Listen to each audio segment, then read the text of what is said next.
This is a Film Stories original podcast. We made this. Welcome to the Starlight Ballroom. Hey!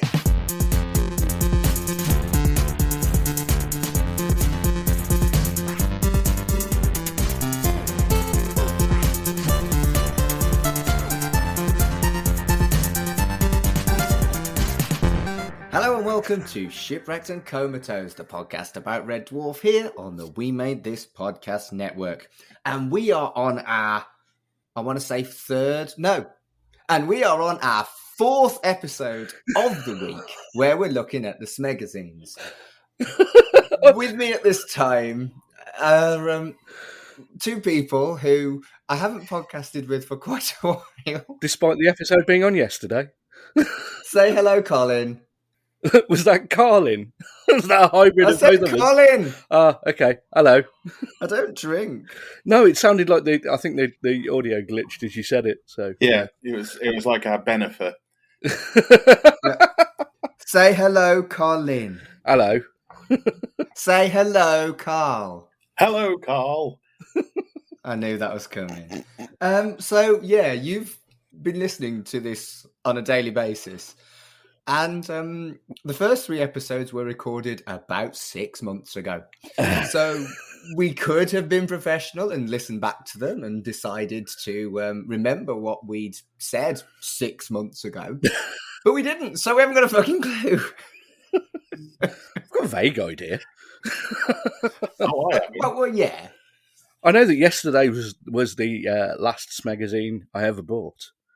Yes, I do remember you saying that. No, I don't. That's a lie. Did you say that? I think I mentioned it, but I don't remember if I went into why. But I can do that today.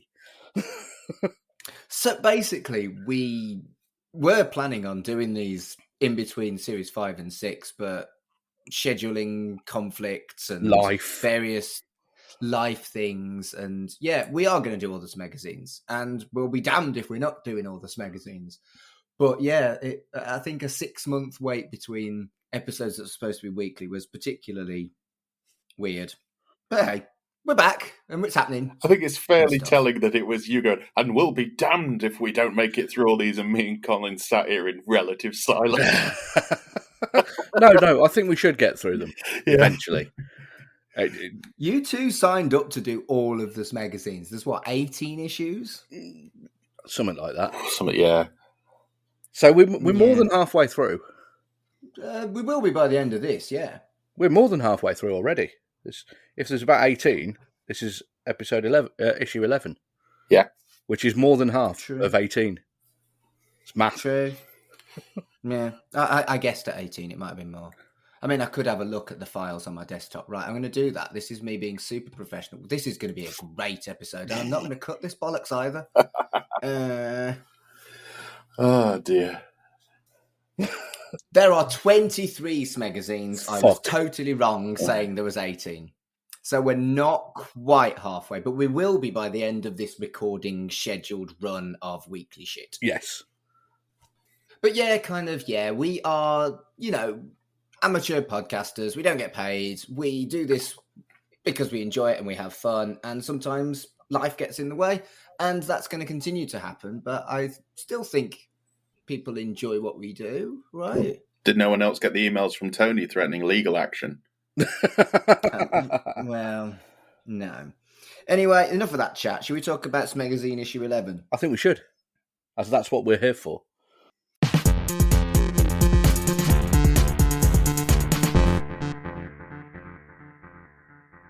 Okay, so the front cover is a naked Rimmer with two Princess Leia ladies who are about to rub his nipples.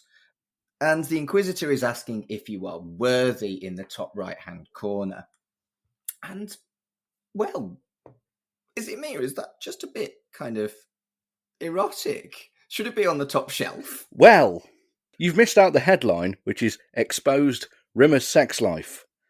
So, that's true. As an 11-year-old... Oh. Actually, no, I was 10. It was a month before my 11th birthday, because this was December 92. As a 10-year-old going into the local post office to buy this was the first issue that I was not allowed to buy. So I went into the post office, I'd got it saved, and man behind the counter, who was a few years later would have been my boss for my first paper round, went all Mary Whitehouse and was like, "I'm not going to sell you that. You're not old enough for that." And he cancelled. I was the only person in the village that bought it, so he ordered it specially in for me and just cancelled the order. So this was the I didn't get to read this one until doing this research. What a bastard! Yeah, totally fair though. You were 10. Yeah. It does seem like a poor choice to put this on the front cover when they know kids are reading it. Yeah. And you can't have been the only kids that couldn't buy this issue because it had the word sex on the front. Yeah, exactly. I think as well this has gone into what we've talked about in previous one, how they're they still don't know their identity yet, and even though we're a long way into the run now. And I think this is them, because they're published by, it's Fleetway, isn't it, who published 2000 AD, and they sort of flip between, like, are we for the kids? Are we more adult like 2000 AD? Way! Yeah. And they just don't know. And I mean, they did, Fleetway did the Thunderbirds comic as well, and Sonic the comic at a similar sort of time. And I was reading both of those, and they didn't have, exposed Scott Tracy's love life on the front. Brains, what's he like off duty? Yeah, so it does seem like a very poor choice, and obviously we'll never know, but I genuinely think their readership numbers would have gone down because of the front cover. Well, it did by at least one. Good point, well made. The thing I've noticed slightly off, but it's on the cover as well, is that picture of the Inquisitor. All I'm thinking is that would make a great sew-on patch.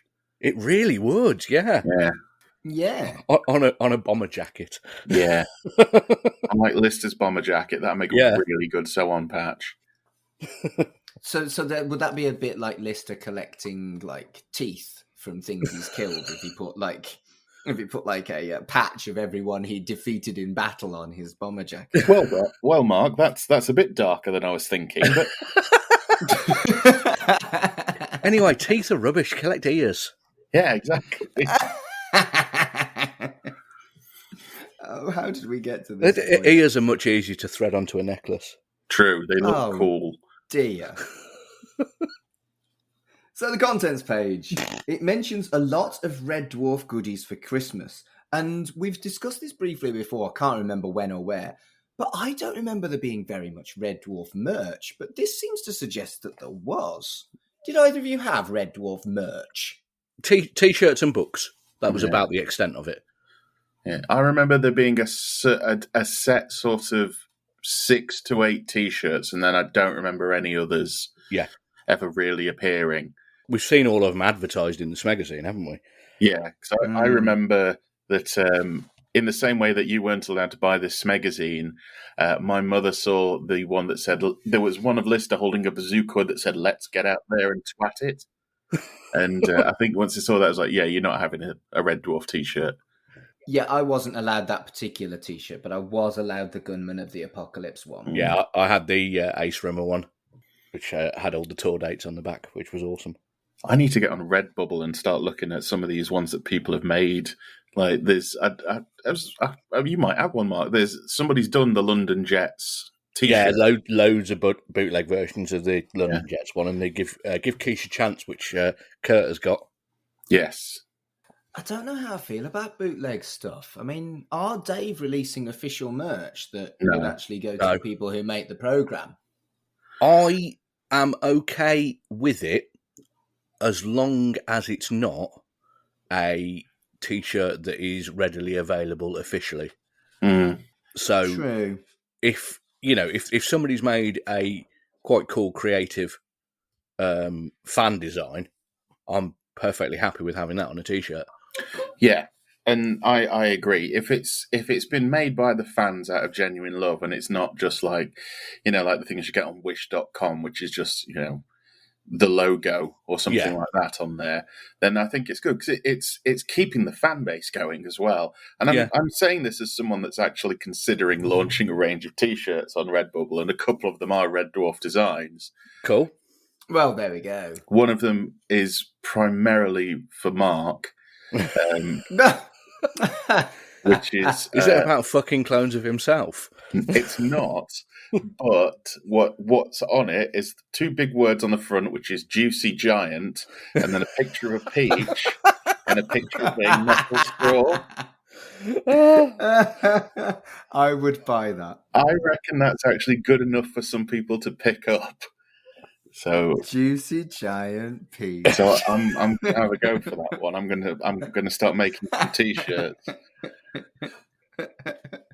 Amazing. So since we recorded that, I have discussed with my partner the line you want to squeeze my buttocks together to make a Juicy Giant peach. And I asked him, may I squeeze your buttocks together to make a Juicy Giant peach?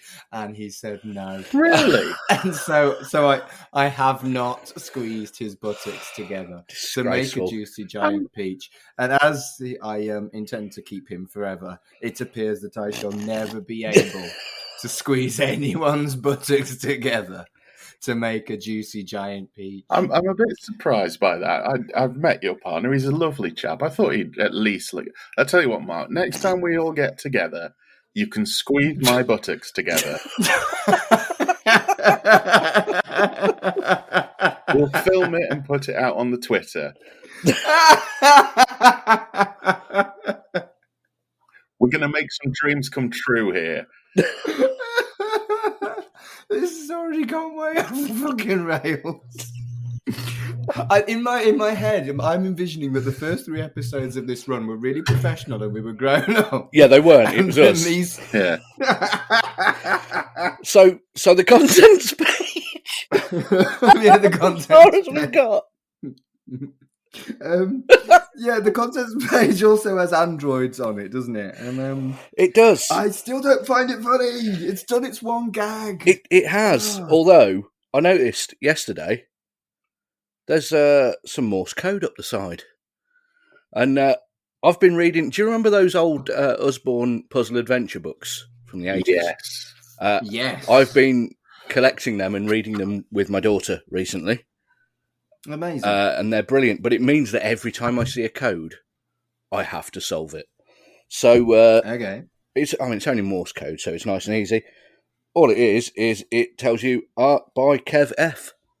Oh. Because it's Kev F. Sutherland, who has also worked for The Dandy and Beano and also Marvel.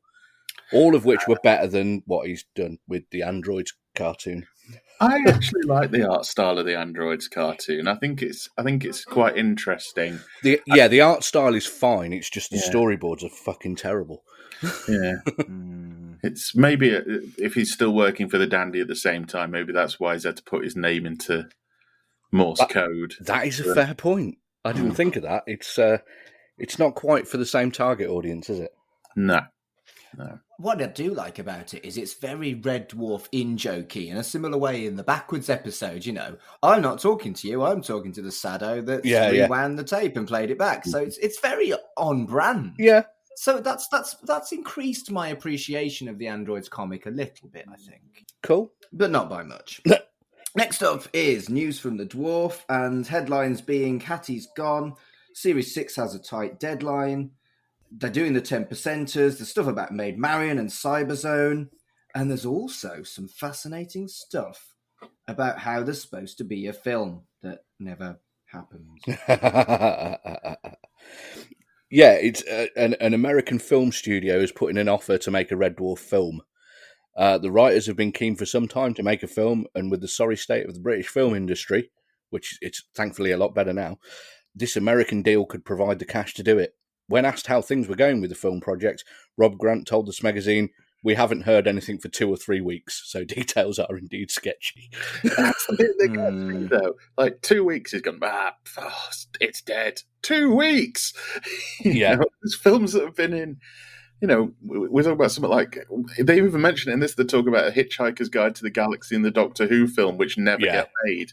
Like, well, Hitchhiker's Guide to the Galaxy does, but for well over a decade after this.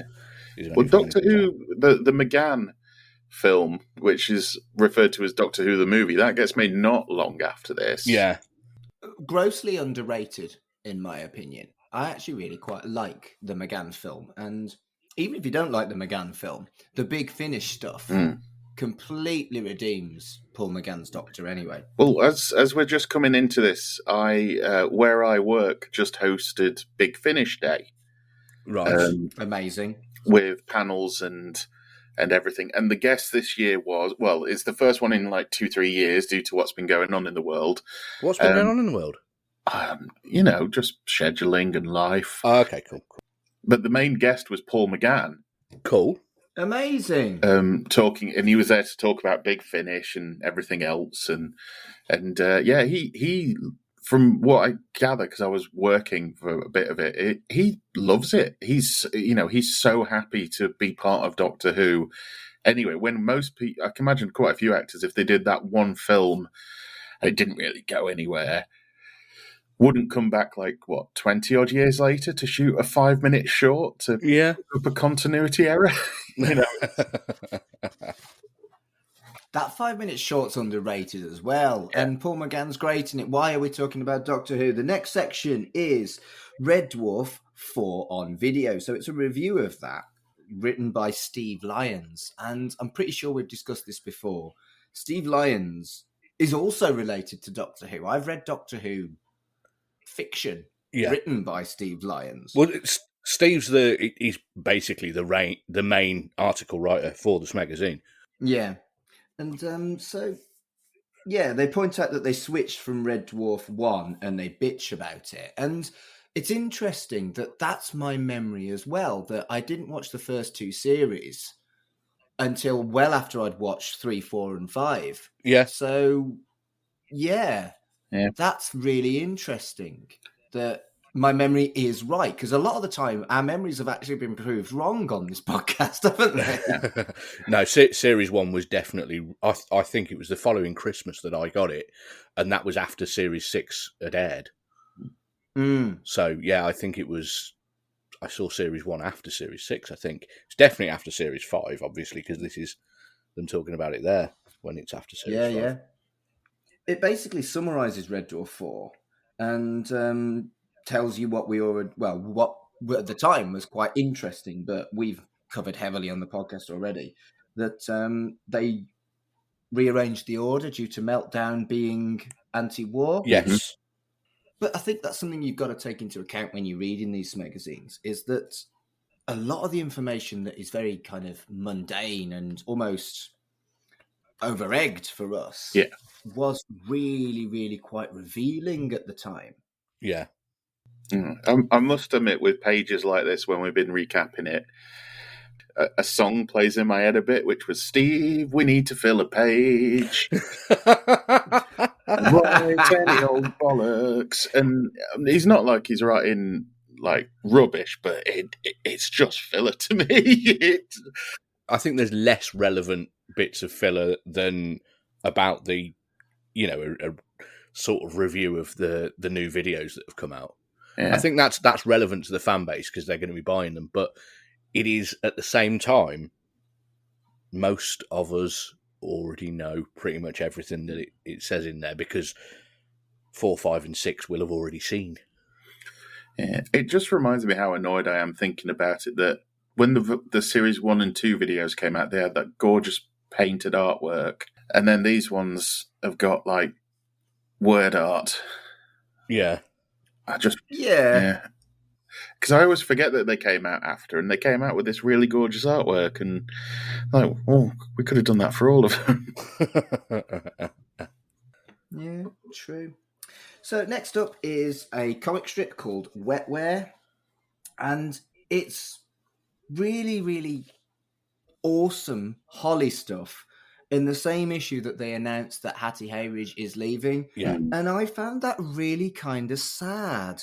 Yeah, it's a nice little sort of philosophical... Is that how you pronounce it? Philosophical? Mm-hmm. Philosophical. That. Yeah. Comic. So, yeah, you basically got Lister teaching an AI system how to live before Cat destroys it by pissing all over it. But yeah. Which is so Red Dwarf. Yeah, but there's a few nice sort of bits of Holly in this issue. There's another really sad bit that we'll come to later on that I noticed. It could have been an episode. Yes. It could very easily have been an episode. They've already done stuff with green screen, and for the bits where it's inside the AI, they could very easily have made it look like how it does look here. And I can imagine it wouldn't have been that expensive to do, and it would have given Hattie Hayridge a starring episode for once, which she never really did have. I do think she was absolutely wasted with what she could have been, because I still prefer the Hattie Hayridge version of Holly to the Norman version. Yeah, and she's never been in the Dave ones, has she? No, I don't think so. No, I'd like to see them work it somehow that they get her back, because she still looks pretty much the same. Yeah. So it's strange that they can't even figure out, like, meet another computer, or Holly has a glitch and he turns into Happy for a show. But yeah, I don't know all the ins and outs of it, but it does seem from the next issue that it was actually a bit more from her side, that she wasn't coming back. I think it was, you've not given me enough to do, fuck it, I'm going to go, kind of thing. Maybe. But that's tomorrow. Indeed.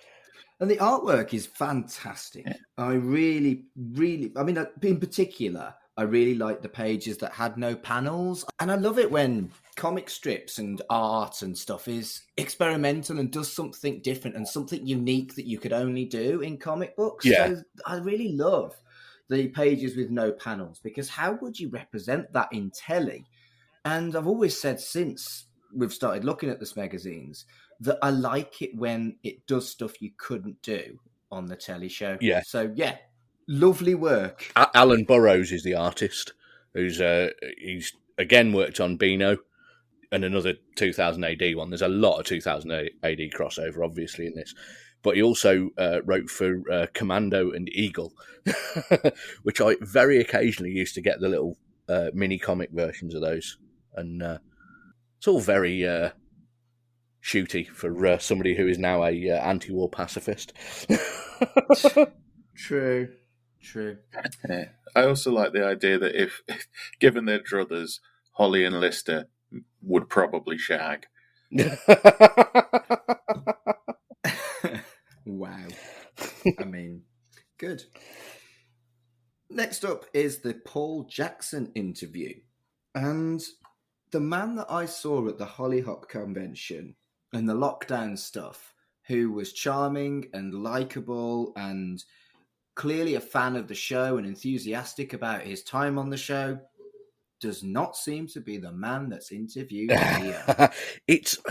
I didn't think he came across as unlikable. It's just it was all stuff that I already know. But at the time, it might not have been stuff that I already knew. I don't know. He just seemed like he got a massive ego from the responses to me. Some of the ego's justified. Yeah. It would. Red Dwarf wouldn't have existed without him bringing it to TV. I mean, in all the interviews I've ever seen with him, the main thing that comes across is this is a man that will tell you if he doesn't like you. Yes. This is a blunt man. Yeah. And sort of young and angry, and well, he's probably older there, but like an angry. And in this, he does seem to be very blunt and stuff, where it's just like, we can't keep up with, Terminator. We're not on the same level as this. But I think sometimes you need that, because, I mean, having met writers and done writing yourself, you're like, and then Crichton will fly on a silver surfboard through the cosmos. And somebody stood there going, we can't really afford that, and I think that's what Paul Jackson was. And Rimmer will skydive on the back of an alligator. Exactly, yeah. And I think preposterous. I've met people who have had that attitude before, who've worked in media, of like, no frills, we're on the job. You know, bit of realism. Yeah.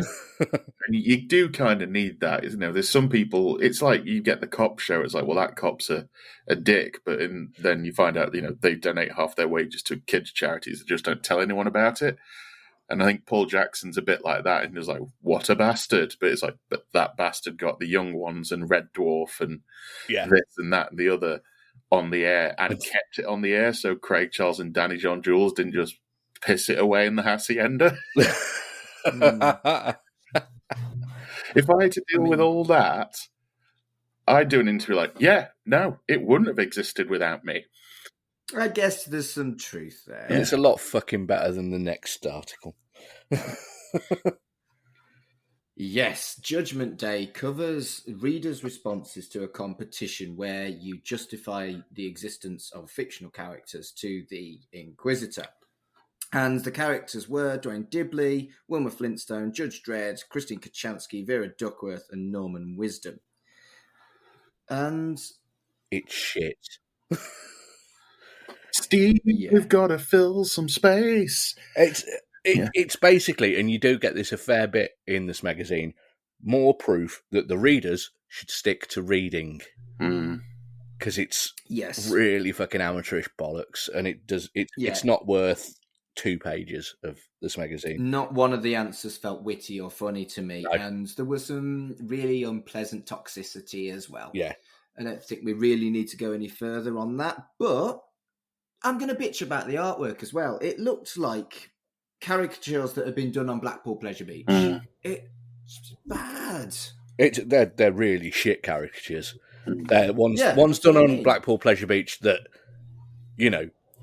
people would not pay for. The one of Wilma Flintstone looks like somebody's incredibly bad tattoo. And that's the best of the bunch. Yeah. Actually, the Norman Wisdom one isn't too bad. But I thought Vera Duckworth was Barbara Windsor. I thought it was a tribble. I thought Kochanski's looked very Bride of Frankenstein-y. The hair was actually her head. Yeah. Oh, yeah. They're all cack. We'd all spare Wilma, though, right? Because she gets spared in the article. I agree with that bit. Oh, yeah. But surely that goes without saying. Well, of course. I'd spare all of them that I know anything about. The only thing I know about Vera Duckworth was she was on Coronation Street, which I've never watched, so don't care. No. Podcast. Colin does Corrie. No. From the beginning. Wow. I don't have time for this one. I mean, well, yeah. We've had 6 months between fucking episodes. Next up is Rimmer's Angels, and it's the article on the front cover about Rimmer and his love life and romance.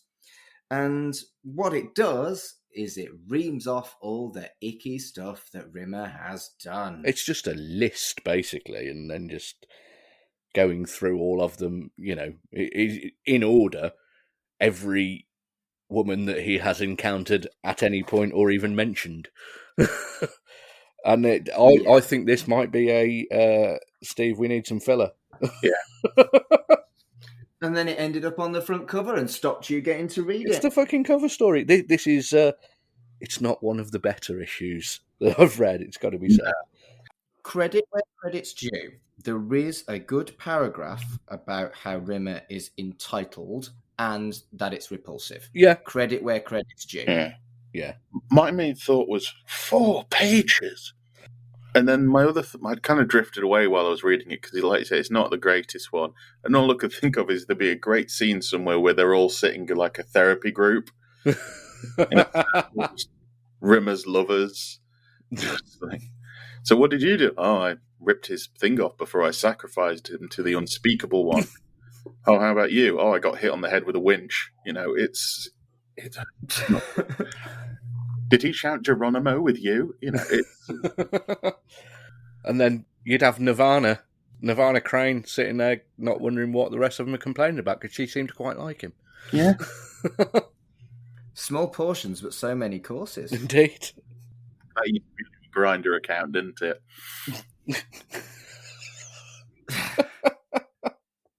Maybe. With so much confidence. Next up is Infinity Welcome's Careful Reader. And it's a Read Any Good Books Lately special. And we all know about my ridiculous enjoyment of Read Any Good Books for both the pun and for the fact that it's a book review thing. Yeah.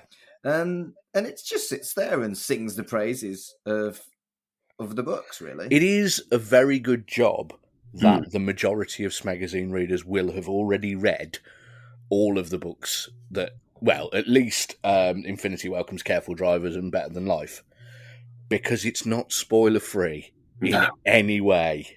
No. It very explicitly details the ending of the first book, which is a twist for people that haven't read it. If you haven't read it, read it. It's a fucking brilliant book.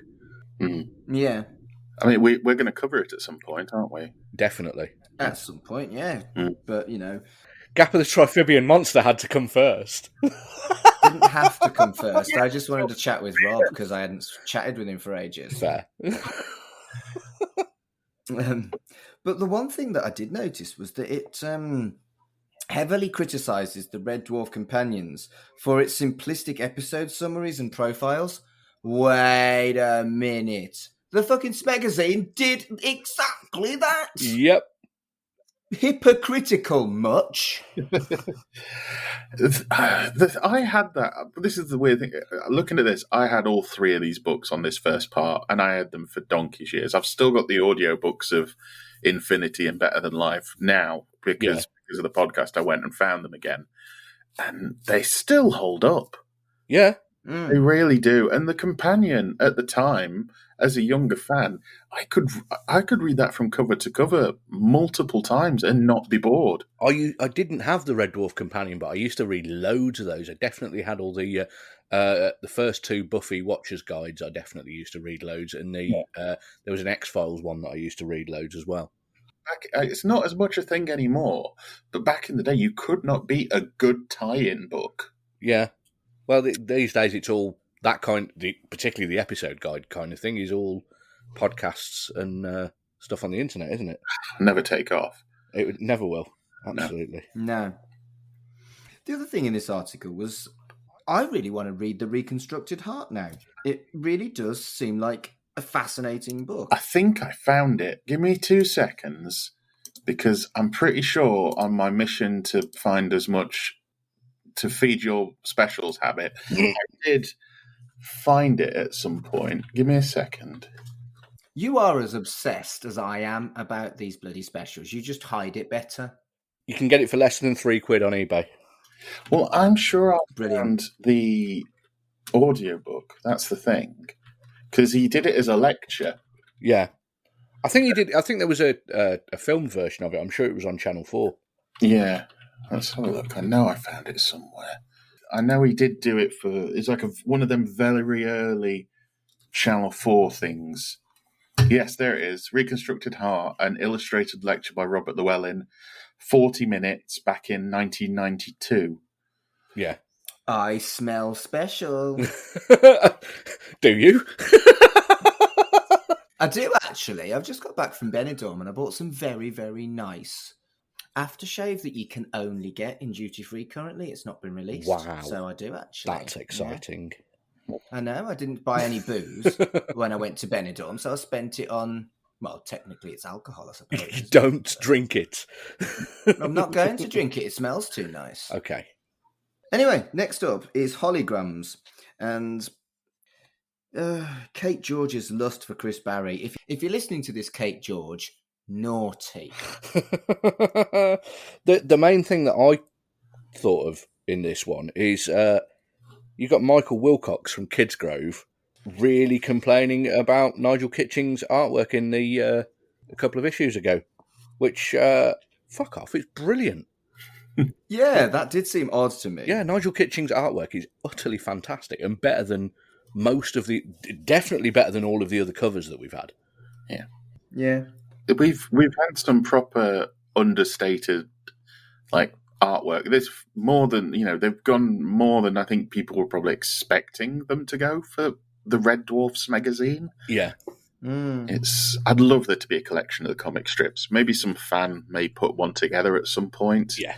If Rob Grant was been talking, we've said this before, talking about, he wants to bring out more merch and expand the universe, and that something that would be great would be, can you do a collection of the comic strips? Because I can't imagine it's going to be super expensive to gather them together. But it might just be, do the originals still exist? Because these are blatantly. I mean, they're all owned by Fleetway, I would imagine. So that means the rights are all going to pretty much be in the same place, I would guess, unless the rights return to the writers and artists after a certain amount of time. I have no clue. I am not a lawyer. No, me neither. But you're right. It would be fun. Shall we move on to the next? the Inquisitor comic. Yeah, the next comic strip, which does have Nigel Kitching as the artist. Yes. And is it me, or is this the Inquisitor's face turn? Possible.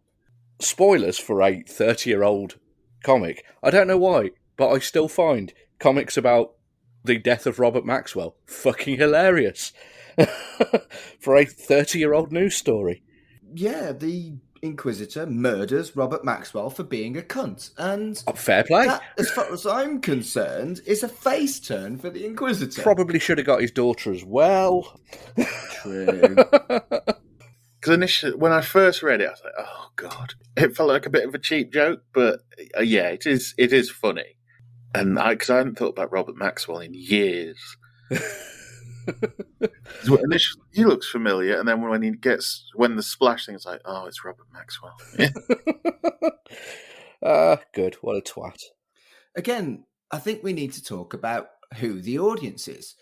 10-year-old Colin surely didn't understand the nuances of the Robert Maxwell problem, right? I didn't understand the nuances of it, but I did know that Robert Maxwell was an absolute prick and had fallen off his boat and died. And I thought that was funny. Oh, right. Okay. There was around the same sort of time, it was an X-Files cash-in type thing where there was a little one-panel comics cartoon things like the Far Side and that kind of thing. There was a little book that I had that was aliens, just little alien cartoons, and the only one I remember from it was them accidentally crashing into Robert Maxwell on his boat and knocking him into the water. And I remember thinking that was hilarious at the time, and it's the only bit I remember from it, 30 years later. So Robert Maxwell's death is funny. Just for some reason, when 10-year-old Colin, I just imagine like a small Colin, still with the beard. Just me too.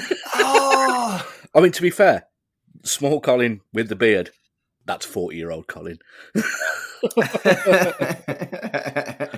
Tiny shorts and sort of his school blazer. Morning, Posty. I want my copy of the Smegazine, please. Hold on. I'm wearing shorts now. Yeah. I'm quite short. I've got a beard. I'm reading the Smegazine. What is the difference? Oh dear. I have to go to work. That's the fucking difference. Next up is the Red Dwarf Series 5 Grant and Naylor Look Back, which is an actually quite interesting writer retrospective. Yes. And they discussed Juliet May, which we've discussed quite significantly in our Series 5 coverage. Yeah, I thought they were very honest about that, but they were really gracious and yes, quite respectful about she basically fucking left him in the lurch after getting in completely over her head. After all of this, they turned around and went, it looks like the best series. Yeah. When we've been talking about, like, it does look phenomenally good. It's especially stuff like Terraform looks great. So she was a fairly inexperienced director at the time. Yeah. So if anything, it kind of just shows like she's going to go on to do something really good when she's got like experience under her belt, and she did. Yeah. It does seem remarkably perceptive to be gracious about it. Yeah. One thing I did find really interesting in this article that I didn't know was that they explicitly said that Quarantine was created as a cheap episode, as a budgetary thing, and I'd never even thought about it before, but you can see how that would be cheap. It's all in one room, really. It's a bottle episode. Yeah, I was going to say. Yeah. Yeah, which is specifically designed to reduce the budget for a series that needs to save a bit of money. And bottle episodes can be brilliant. That is one of them that's really fucking good. I mean, they've admitted it that they've done it in later series as well. Is it Duck Soup? It's a bottle episode. It's still a bottle episode that they did in the car park because, like, we need to save money. Yeah. Doctor Who, in the early few, I know we're going back to Doctor Who, but in the early couple of series that they did, there's blatant bottle episodes where they're barely, like, because they're setting up for like a big finale. There's the infamous Peter Kay episode. Yeah. They're for about 2 minutes. The Absorber Love. But coming from that, there's things like Blink, which Moffat did, which again is kind of a bottle episode because they're barely in it, and it's all Carey Mulligan. Yeah, because they come off to go do something for like the finale or something. So they can work really well. I've seen cartoons take the mick out of the prospect of like, oh, he's in a coma. You can cut back to clips from years gone by. Yeah, that's a bad way to do a saving money, but a bottle episode is, done well, can be absolutely brilliant. Yeah. The sad bit that I mentioned earlier in this bit is obviously this interview was done before the news had come out because they quite specifically say they want to give Holly more to do in Series 6. And then she's not, which is what leads me to think it was more her leaving than her being written out. Kind of heartbreaking, though. It is. It made me wonder though, with that, we want to give Holly more to do, and then about a week later they could have been, what can we actually do though? But apart from like put her in a body that gives like Hattie Hayridge to walk around, but even then it's basically having two Crichtons, isn't it? Yeah, exactly. This is the problem. Most of Holly's purpose was for exposition, and when Crichton was there, he was a more mobile version of that. The only thing I could think of is they turned her insane, and she's the one who stole Red Dwarf and drove off into.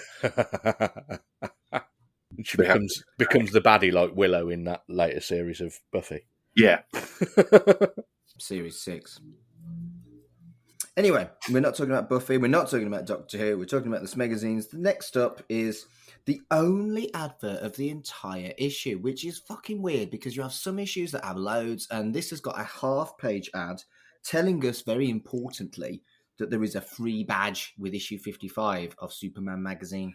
To me, that I don't know whether it's because I'm cynical, but just that thing of this badge is free. The issue's tap, but this badge is free. It's a nice badge.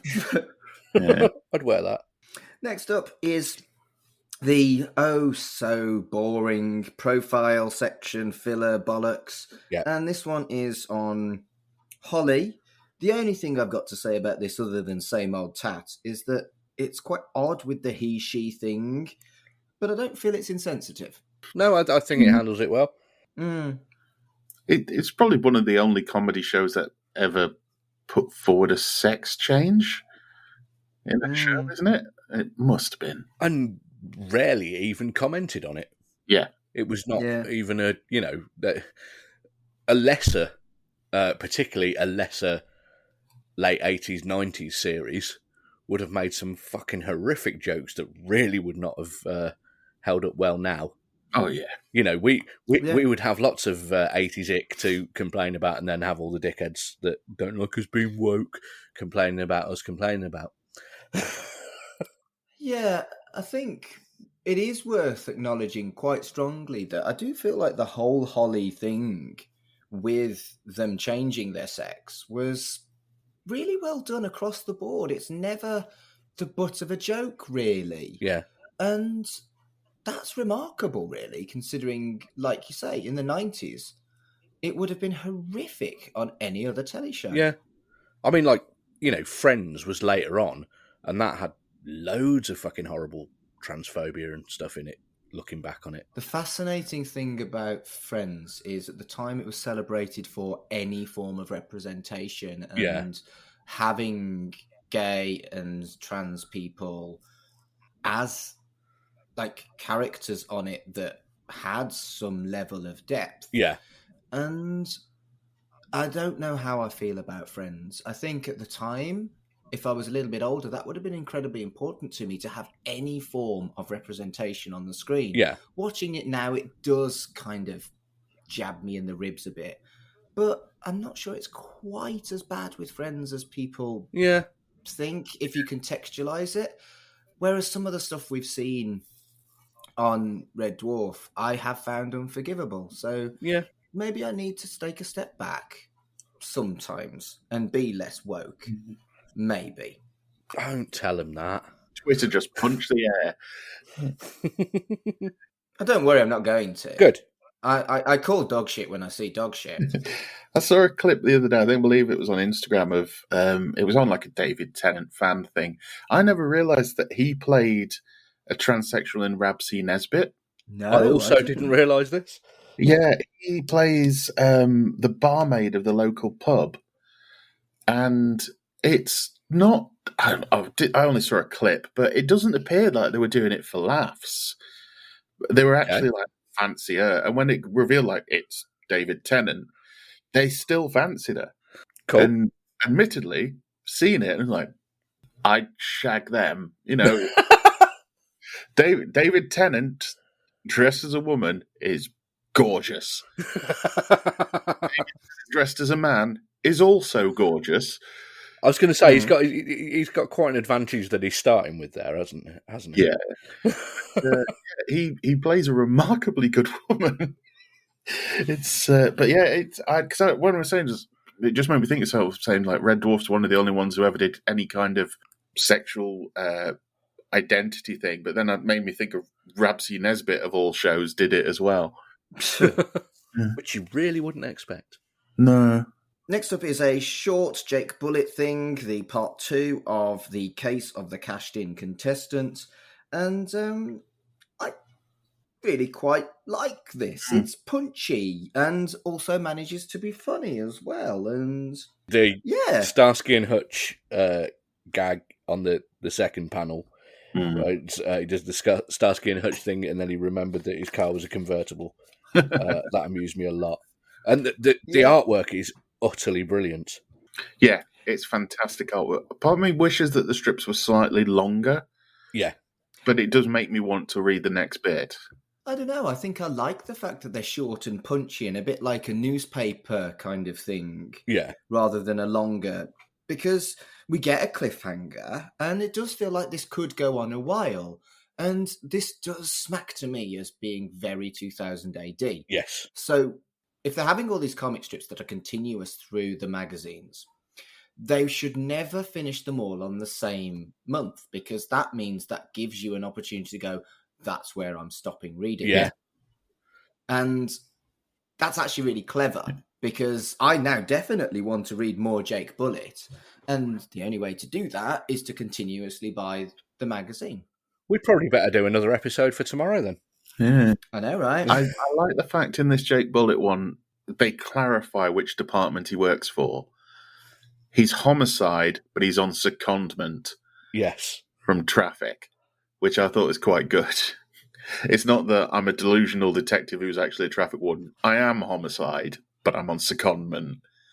And also, the plot of this is about drugs. So with this in the front cover, it's sex and drugs. So that your post office was right, Colin. Yeah, just needs more rock and roll. Yeah. Well, talking about rock and roll, the pin-up on the back is a leather-clad smouldering Lister. True. This is what your pin-up should be. We've had, like, Lister with his space mumps in the past, which was an odd choice. Which I think I actually had on my wall, though, rather than this one, because I didn't get it yet.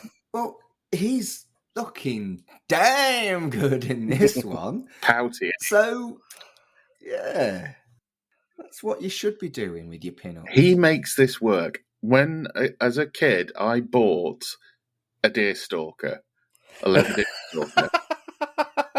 And even with hindsight, this isn't me doing it I looked like an absolute twat in that deerstalker. So, certain type of guy to make that work, and Craig Charles is one of those men. It also gives you a closer look on the badges that he's got on his jacket, which you can't normally see because he's normally moving and stuff like that. There's 2 Rolling Stones logos on there. There's a patch and a badge right next to each other. They're probably still touring in the continuity of Red Dwarf. Definitely. There's a yin yang. There's one of the Apollo mission patches. There's a sheriff's badge, and there's a prefect badge, which amused me quite a lot. It's just occurred to me when they did all these things a couple of years ago of deceased artists but playing as holograms. It's Red Dwarf technologies melding into real life. Yes, I remember seeing a poster for Roy Orbison live on tour. Thinking, no, he isn't. Yeah. Roy Orbison, dead on tour. Yeah. No, it all smacks of cheap cash-in to me, that kind of dog shit. Yeah. The only time I've ever seen it work and look good was Gorillaz did it, and it wasn't really... But they're alive. No, but as the animated characters. Yes. It was animated so well. It was like, it must have been the clearest HD screens you've ever seen in your life, and it looked so good and so real. Yes, I've seen Gorillaz live a couple of times, and their visuals are amazing. Yeah. Huh, fair enough. And there's the rock and roll. Yeah. So that is the end of the issue, and what would you say was your highlight of the issue, Colin? Wetware, I thought was the best. The comic strip, I really enjoyed that. I thought the artwork was fantastic. I liked the story, and yeah, I just thought it was a really good comic. And like we keep saying, I want a graphic novel with a collection of all of them. Mm. How about you, Carl? I enjoyed the strips. I really enjoyed the Jake Bullet one, but I really did quite enjoy the Paul Jackson interview. Just because he's always been an interesting figure. He used to, I know at some point he hosted a talk show on Radio 4. Really? I can't find it. I can usually find a lot of radio Tat, yeah. But I can't find that one. It seems to be the only one that's really eluded me over the years. But apparently, it's really, really good. I've got a lot of time for Paul Jackson. He's a fascinating person. Fair enough. For me, it was Wetware as well. So, like you've said, the comic strips have been the absolute highlight of this magazine. Yeah. For me, consistently across the board as well. And how about your moment of the? What was the worst thing for you, Colin? Judgment Day, the readers' submission-y, competition-y thingy. It was fucking shit. True. Carl? Same. Yeah. That's the thing with this magazine. If they get a bad idea, they're not afraid to stretch it past one page. Well, the problem they got is they'd already promised that they'd print them in a later magazine. And then all this cat came in and they were like, fucking hell, we've got to put it in. But they probably could have just put it really small print and just put excerpts from it on the, back cover somewhere. Yeah, it was pretty wretched. I agree. Just one in the space where the Superman badge advert was, and just a full page for the Superman badge advert. Yeah, that works. Yeah. I also particularly disliked the Holly profile. I thought that was wretched as well. I thought you were going to say you really like the Superman badge advert. It's a nice badge. Great badge.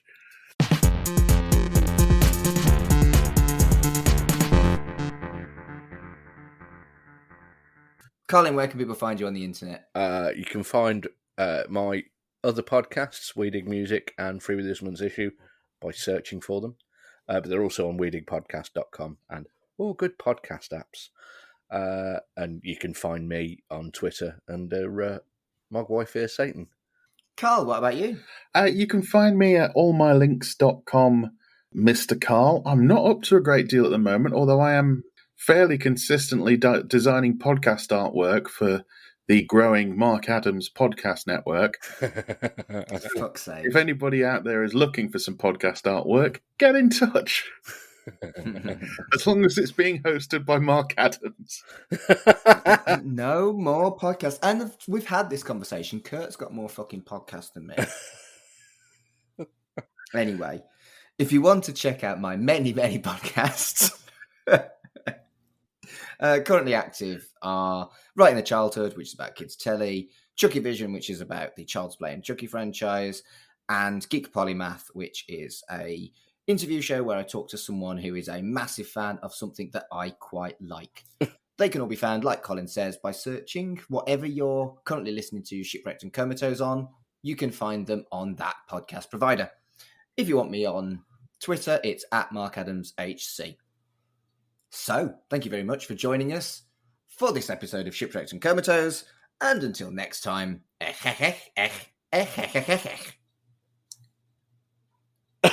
Neither of us thought anything to say there then. Say something witty. I was actually counting how many podcasts you have. There you go. Douchebag. That will do. That will do. That's nice.